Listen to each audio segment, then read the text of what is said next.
So good morning children. Today we are going to learn about the Penugolu, a village on the hills. So in the previous lessons we learnt about two villages which are located in different landforms.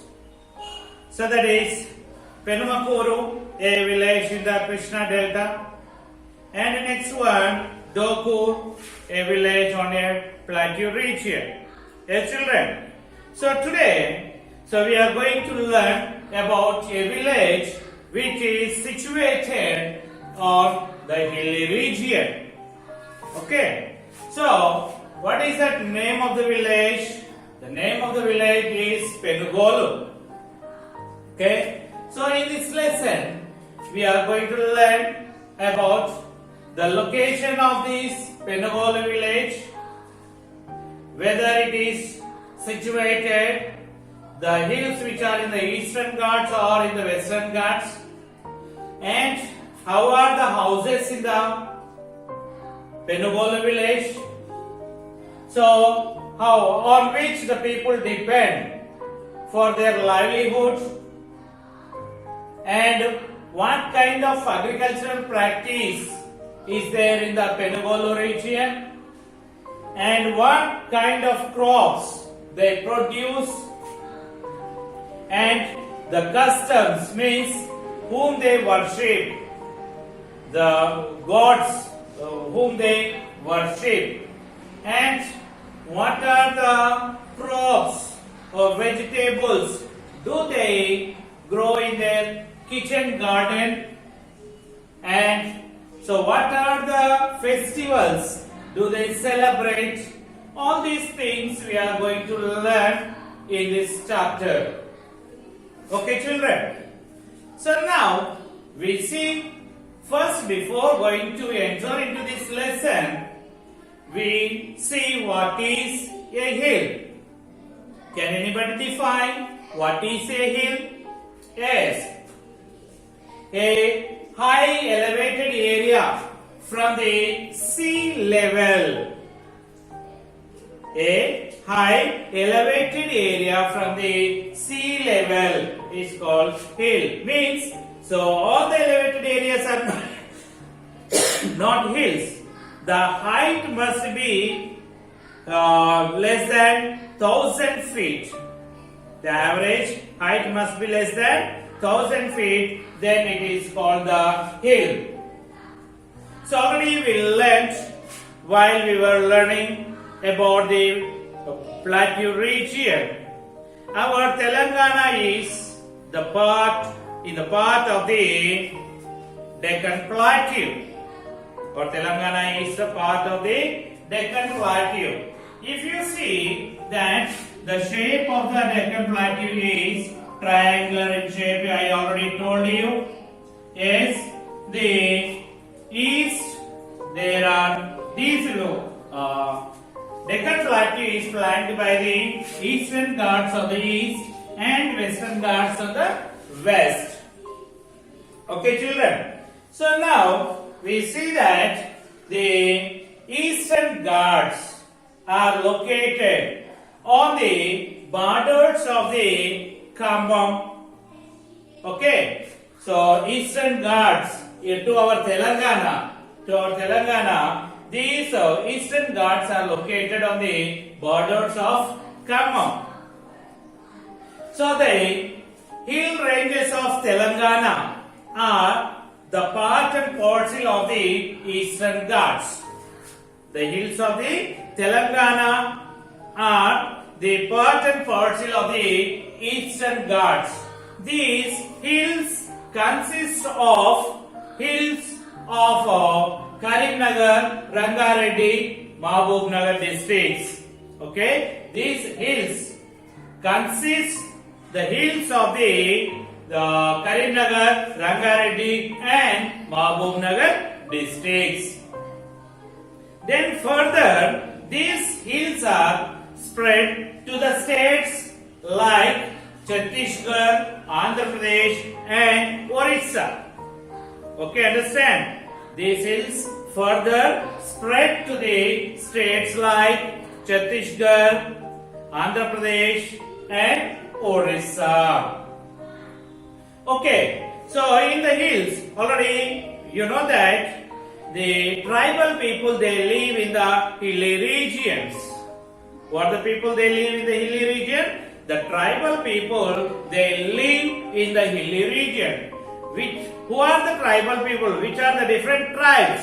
They live in the hilly regions. They are the Savara, Kondadora, Gabada, God, Manidora, Mukadora, and Koya, etc. Like this, different tribal communities they live in these hilly regions. Which are the tribal communities live in these hilly regions?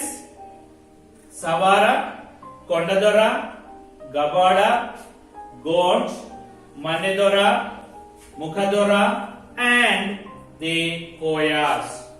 Okay, these are the tribal communities which live in the hilly regions. So, is it possible to produce the food crops in the hilly regions? Though it may be possible, so do they know how to cultivate the land? It may or may not. So, mostly these tribal people, they depend upon the collection of the forest products and hunting for their livelihood. Do you understand? On what they depend for their livelihood? These tribal communities, they depend on the collection of the forest products and hunting for their livelihood. Okay, children? So if you see there, you may get the doubt. They are living in the hilly region and forest area. How could they reach back to their homes? You may get the doubt. Is it the forest? It is a very thick forest area. So is it possible them to come back to their homes? Yes, it is possible for them. How? Because they have the good knowledge about their region. They have the good knowledge about their region, and they have the knowledge about the forest, and also they have the good knowledge about the forest products. Okay, and so nowadays if you see that these tribal people are facing many problems. Okay, these tribal people are facing many problems. That problems even threatening their way of life. So that is the reason the many of the tribal people are getting migrated to the other areas which are away from these hilly regions. Okay, children. So now we see about the location where the Penugolu village is exactly situated. Okay, children. So now we see where this Penugolu is located. This Penugolu village is located or situated in the Vazed Mandal, lie on the river banks of Godavari. You understand? Where does it lie? It lies on the banks of river Godavari in the Vazed Mandal. Where is the Vazed Mandal situated? This Vazed Mandal is situated on the confluence of the stream Nalla Devi Vagu, which flows from the north of this Vazed Mandal and join in the river Godavari. Do you understand, children? Listen carefully here. So this Penugolu village is in the Vazed Mandal and lies on the river banks of Godavari.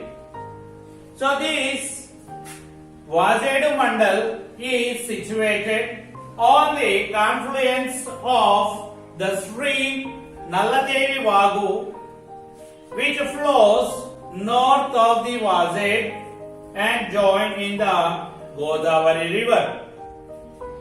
Then, if one wants to go to this Penugolu village, it is not easy task to them. Understand? If anybody wants to go to this Penugolu village, it is not the easy task. This village is 20 kilometers away from this Vasedu Mandal or Mandal headquarters. Understand? How far it is from the Mandal headquarters? 20 kilometers. Then, so from traveling from the Vazed, one has to reach, what is that village? Gummadidoddi village. One has to first reach Gummadidoddi village, which is located at the foothills of the Penugolu village. Do you understand? So first, before reaching to Penugolu village, to reach the Penugolu village, first one has to reach which village? Gummadidoddi village. Where it is? It is at the foothills of the Penugolu village. So from that village, one has to walk 5 to 6 kilometers to reach Penugolu village. From the Gummadidoddi village, one has to walk how many kilometers to reach Penugolu village? 5 to 6 kilometers. So here they get the problem. Why? They have to go on foot. So they cannot reach by bus there. So if we want to reach the Penugolu village, we have to walk 5 to 6 kilometers. So it is not easy to walk there. Why? How is the path? How is the path? The path is very narrow and very slippery and very steep. ఇట్లా నిటారుగా ఉంటుంది. Okay, it is very narrow and slippery and it is very steep. So that is the reason it is very difficult to reach the Penugolu village. So while going to the Penugolu village, we can see a beautiful waterfalls. What is that? Bogota waterfall at near Chikupalli.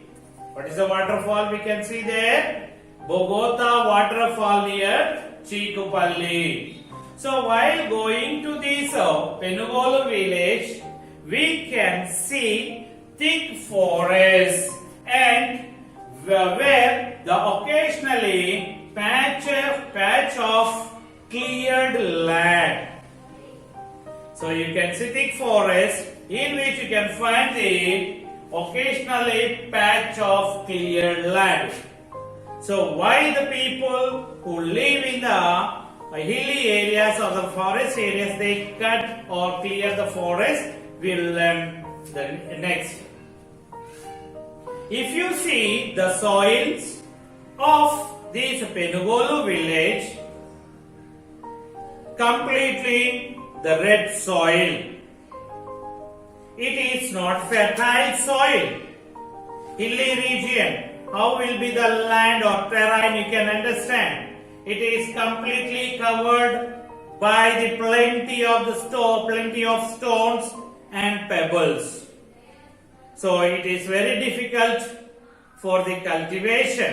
It's not suitable for the cultivation. Understand, children? Now we see the borders of the Penugolu village. So here, borders, you can see the borders. So north of this village, the Karre Gutta or Nalla Gutta, the north border is the Karre Gutta or Nalla Gutta at the borders of Chhattisgarh. And if you see the south border of this village is Vankamamidi Gutta, and east border is Kallukuntala Gutta. What is that? Kallukuntala Gutta. And west border is Chinna Kumari Lanka, Pedda Kumari Lanka. Okay, these are the borders of this Penugolu village. Shall I repeat? Yes. North Karre Gutta or Nalla Gutta, the borders of Chhattisgarh. South Vankamamidi Gutta. East Kallukuntala Gutta. And west Chinna Kumari Gutta and Pedda Kumari Lanka. Okay, Chinna Kumari Lanka and Pedda Kumari Lanka. Now we see the agricultural practice of this Penugolu village. So now we see the agricultural practice of the tribal people. So they follow the Podu agriculture. They follow the Podu agriculture. What do you mean by the Podu? Yes. So it is a distinct technique used by the Koyas. Understand? The Podu is a distinct technique which is used by the Koyas. So the traditional practice, it is the traditional practice of farming of the Koyas in hilly regions. Understand? So how do they practice? How is their agricultural practice? We'll see slow step by step. So this Podu agriculture is also called the shifting or zoom agriculture. Understand? Here in the exam you may get right about the Podu. So understand? The Podu, what is that? It is a distinct technique of farming which is used by the Koyas. It is the traditional form of agriculture, or it is the traditional practice of farming of people who live in the hilly region. It is also called the shifting agriculture or shifting farming or the zoom cultivation. Understand? It is also called shifting cultivation or the zoom cultivation. So this agricultural practice is also there in the states like Andhra Pradesh, Chhattisgarh and Arunachal Pradesh. So where there is the hilly regions in which the people live, in that regions you can see this kind of agricultural practice. So this kind of practice also can be seen in the states like Andhra Pradesh, Chhattisgarh and the Arunachal Pradesh. So in these hilly regions, each village is given a specified area or a hill for the cultivation. Do you understand? So they are not allowed to cultivate wherever they want. So each village is given a specified area or the hill for the cultivation. So in that area, the people, they clear a patch of forest They cleared a patch of forest for the cultivation. So in this Podu agriculture, so people, what do? First they clear a patch of forest area and they cultivate that piece of land for few years, means until the fertility of the soil gets over, they cultivate there.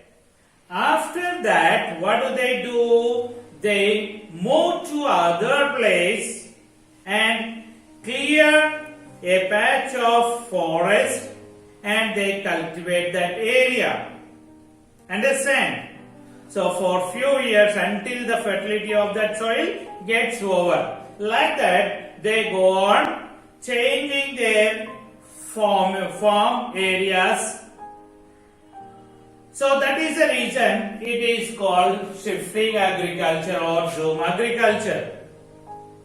After many years, they come back to the same plant. Okay, they keep change their farms for every few years.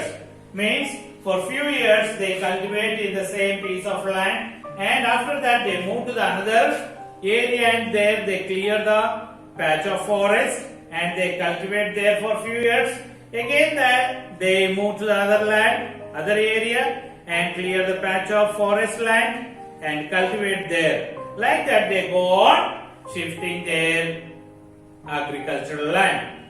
So that is the reason we call it as shifting cultivation or zoom cultivation. Okay, when do they come back?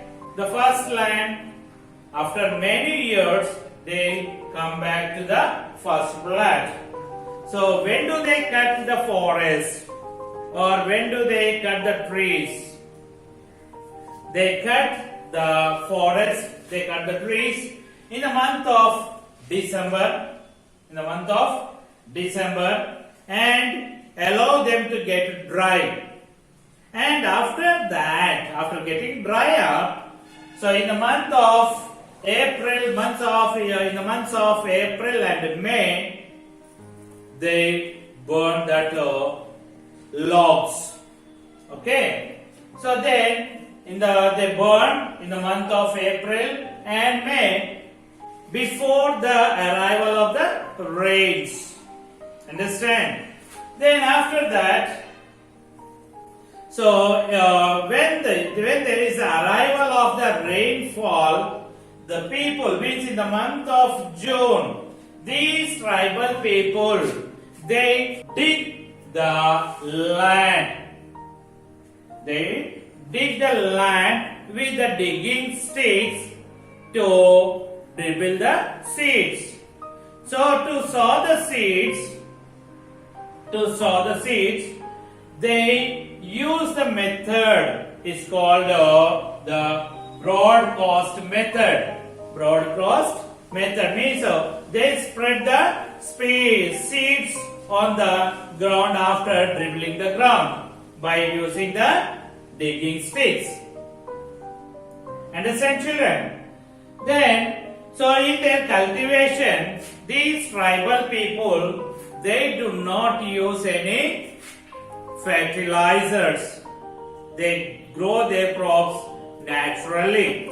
Here we see in our areas to grow the crops, the people, they use number of chemical fertilizers and pesticides. Is it? But in the tribal areas, the people, they do not use any fertilizers to grow their crops. And also, they do not plow the land, hilly areas. They do not plow or till their hilly slopes. Why don't they plow their hill slopes? Only they dribble the land by using the digging sticks. So why? If they use the plows, if they plow the hill slopes, what happens? The soil becomes very loose. So when it rains, the fertile soil which is made loose by flowing will be washed away with the rainwater. It means the fertile soil will be washed out. So like our areas, it is not the flat area. It is so they cultivate in the hill slopes. If they plow that, during the rainy season, the mud will be washed away. So that is the reason they don't use any plows in the hill slopes. Do you understand, children, about the podo? So in the podo, how do they cultivate? First they clear a patch of forest and cultivate there for few years, means until the fertility of the soil gets over, and after that they move to the another area and there they clear the patch of forest and there they cultivate, and after that they move to the other area and they come back to the first plot after many years. This is the system practiced in the Podo agriculture. Okay, children? Now we see what are the main crops these people they grow. Okay? Mainly they grow the crops like zoar, maize, tubers. Okay? Zoar, maize, tubers. Tubers means dumpalu antam kada, dumpalu. Zoar, jonnalu. Okay? So and they also cultivate the millets like samalu, korralu, adusulu, like this. Some of the millets also they cultivate, and they cultivate sesamum. Sesamum means nuvalu. Not only that, they also cultivate pulses like red gram, green gram, etc. So and they cultivate vegetables like brinjal, chilies, and gongura. Like this, they cultivate different kinds of the vegetables. So if you see their agricultural practice, in this agricultural practice they grow the mixed crops without the irrigation. So they produce the produce which is produced by them, the crops which are produced by them, they provide them with the food which is enough for 6 months. Whatever they produce, that will be enough for 6 months. After that, they depend on the forest produce for their livelihood.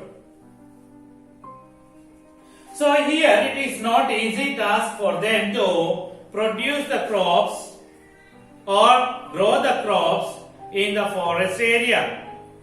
Since they are in the forest, they are grown in the forest, they attract many forest animals, birds, so that may damage the crops. So that is the reason, to protect their crops, these tribal people, they put up a manche. So they put up a manche to guard their or to protect their crops. What do you mean by manche? You all belong to the village, rural areas. If you ask your grandparents or the parents, they may tell you what is manche. Okay, so I will try to draw how is the manche. So it is just like a table which is built at a very height. Okay, which is set up at height. From there, the people they watch their crops. I will try to draw. You see that? try to understand it.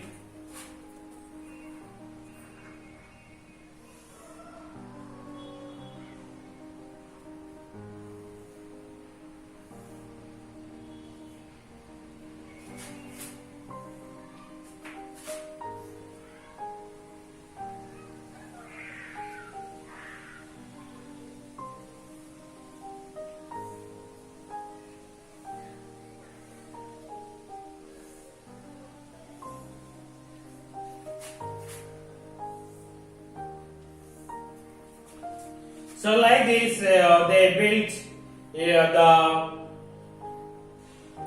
table-like platform in a height. So from there, and they make hut on that.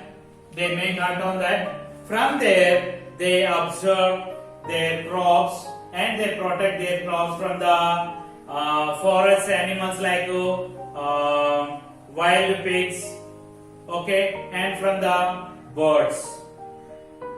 Understand? So in olden days, these people used to have, each family used to have at least a minimum of 2 to 2.5 acres of the land. But nowadays, because of various reasons, so they have the land of 1 to 1.5 acres. So this is the way how the people they are leading their lives in the forest or hilly regions. So tomorrow's class, in the next class, you will be taught the vegetables which are grown in the kitchen gardens and what are the main forest products, how do they fetch their drinking water, and how are the houses of the people. You will learn in the next class. Until then, have a nice day. Bye bye.